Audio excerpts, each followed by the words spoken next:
Welcome back to the K-Files. Welcome to 2017. 2017, guys. It's a brand new season, and we're starting off with a little bit of love. We're investigating Millennium.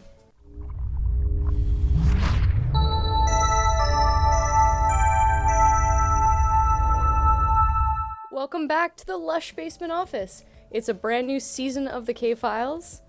Brand new logo. Brand new logo, you guys. Brand new day. 2017. We're starting it off right. Yep. Woo! Yeah, we're starting off with love. We're talking too. about good old Millennium. The 7th season, wonderful. That's an interesting episode to start off about love and everything. Well, because I mean, most of it's about zombies and that's why I'm saying this death cult that was obsessed with bringing about the end times. Hey man, I'm not complaining. It was awesome to see zombies on the X-Files. When it comes to the X-Files is pretty twisted, but when it comes to really dark stuff, Millennium had the market cornered. It wasn't a large audience that really got into Millennium, but if you liked it, you were in for a really dark ride for a television show in the late 90s. So happy. Did you ever watch Millennium? No. It's really dark. But well, no, you seemed into it. I know, but I was talking more about the episode from the X-Files. Sure. I was the so crossover. happy. The crossover, man. Yeah. I had no idea that was an actual crossover. Yeah, well, the I had show no Millennium, idea watching the episode till after. The show Millennium always had a modest audience, and it was canceled after, unfortunately, Chris Carter did his little move of ending things on a cliffhanger, and then the show was canceled. How long was the show on? 3 seasons, I think.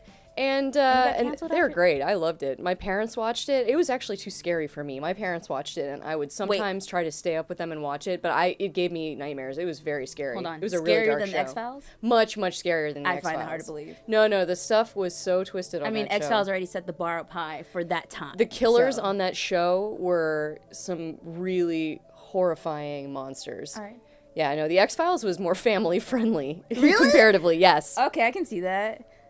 Family friendly, huh? No, check it out. I think you can find it somewhere on the internet to watch, streaming somewhere. Yeah, I know. It's if you are into procedurals that have a darker bent, like David Duchovny's new show Aquarius is pretty dark. Although I have to say Millennium is still darker than that, I think.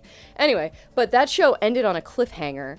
And Chris Carter wanted to wrap it up, and he had Lance Henriksen, the star of Millennium, with a Frank Black character, come on to the 7th season of the X-Files and guest star in this episode, and it was his bid to essentially end the series, a series finale for Millennium. That was his crossover. Naturally that he uses the X-Files, of course. I mean, it's such an appropriate... Yeah. It's in a...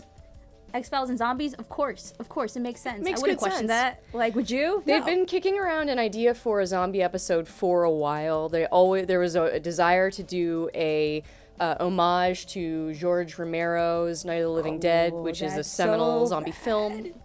And that was always kicked around the writer's room, and then this opportunity came up to cross over Millennium, and it seemed like that could be a potential thematic bridge, I guess, between the two, because they could weave in what the Millennium group wanted to do, which was bring about the end times. They could kind of weave that in with.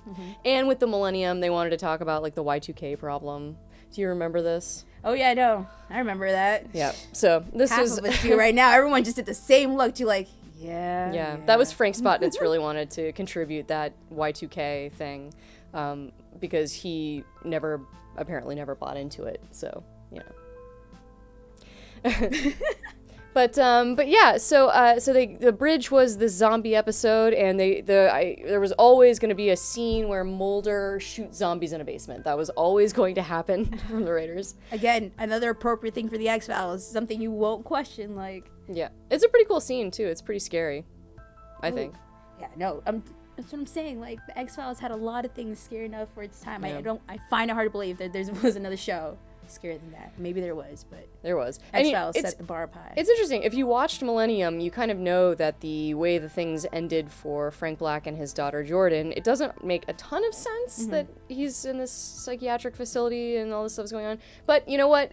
For me, I just sort of say yes to it because it's all worth it, I think, for that end sequence where Frank is reunited with his daughter Jordan through something that doesn't quite make a lot of sense legally, but I am like, yep, woohoo, I'm in. That's fine. Usually they never do. Bye, so. right off into the sunset, Frank and Jordan, you cute little girl. because the way things ended on the show is like super dark. Like his wife got killed by this group, and oh my gosh. So you were like, please just go and be happy together without any, apocalypse stuff. Anyway, so that happens. That happens, and then, the 1-2 punch of, like, schmoopiness, then you get the first kiss between our characters, Mulder and Scully, where they're both themselves in their present timeline, fully conscious, not possessed by someone, or themselves in a different time period, etc., etc., etc. No, it's an actual moment that we finally get. A first kiss. And it's, the turn of the 7th season is, of course, the season when they really do get together, and, by the end of it, Scully's pregnant, so... It's like their romantic season, kind of, if you think of... I'm on the X-Files, where you don't see anything. X-Files style romantic. Well, you don't see anything. It's all very subtle. And even in this episode, where we have their first kiss, there's nothing all that romantic in it leading up to it that suggests that, like, there is something going on where they would kiss. Mm-hmm. But there are little things that happen that if you are, paying attention to how these characters flirt, then you get to see... the fun stuff in the beginning where they're verbally sparring while Mulder's in the grave investigating and Scully's up top, and she's kind of making fun of him because she thinks that he's the one spreading the rumor. Yeah, no, I love it. I love their flirting. It's really cute. And there are a few other really cute little moments that they have. And then ultimately, of course, it's everybody's kissing in Times Square, and it's like, yeah, there you go. A to B to C. We should also talk about, this episode was directed by Thomas J. Wright, who did not direct any other episodes of The X-Files to my knowledge, but directed a ton of episodes of Millennium. He was only appropriate that he gets the crossover. He was basically the Rob Bowman of Millennium for Chris Carter. He was like his director. So yeah, so very much appropriate. Definitely the right guy to direct the episode for the X-Files. And I think he did a great job of kind of bridging the look of both shows. I think it was because Millennium had a much darker look. It was grittier and to suit the tone. So it definitely was an X-Files episode for sure. Looked like an X-Files episode. So an LA episode. You can differentiate between Vancouver and LA by the look of the show a lot of the time. It's like, does it look like Twin Peaks or does it look like Fox? but like a beautiful, elegant, I love the X-Files. So what other thoughts on Millennium? Did you enjoy? You like the zombies? I love the zombies. I love the fact that they use practical effects for it too. So like, oh yeah, it was the makeup. Yeah, the makeup was fantastic. Oh my god, I want to be a zombie so bad. After seeing that episode, I want to be a zombie so bad, so bad. New Year's resolutions.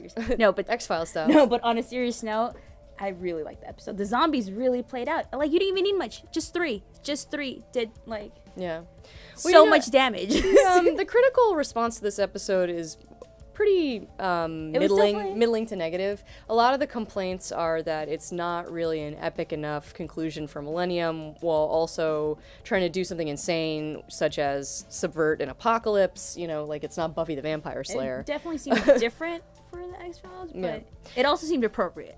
Look, I think this was written by Chris Carter, Vince Gilligan, Frank Spotnitz. These are the mythology writers of the X-Files. This is Chris Carter is the inventor of the X-Files and of Millennium. This was what he gave us, and so if anyone can do it better, I don't know, but no one can do it more authentically than these writers.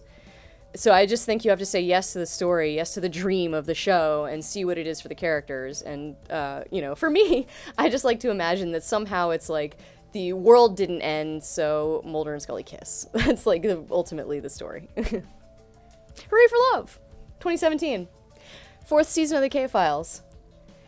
If we don't start with love, where are we at? Yeah, we're pretty screwed from there. All right. Well, I think that wraps up the case on Millennium for now. We'll probably always come back to these episodes, I think, in future episodes and dig in more dirt. Yeah. We say the tagline of our show is, the truth is already here, because the truth is in these episodes, and we're digging it out. All right. Just like the grave robber. Yeah, from the exactly. Episode. At least we're not stealing clothes, though. I love that character, Mark Johnson. A great character. And he just recites that Bible verse so, like, elegant. It's like Shakespeare in his lips. Nailed it, dude. Yeah. Thanks. Amazing. Another great X-Files supporting guest actor. Wonderful performance. All right. I'm your host, Katie. You can find me at KMoles on social media. And I'm your co-host, Chrysalia. You can find me at Chrysalia on all social media. And I'm coming at you from HollywoodRedux.com. Yeah, and be sure to check out ReduxGear.com, buy a shirt, check out our cool shirts. And we'll see you next week for a new episode. The truth is already here. See you guys. Thank you for watching. If you like that video, click below for more like it.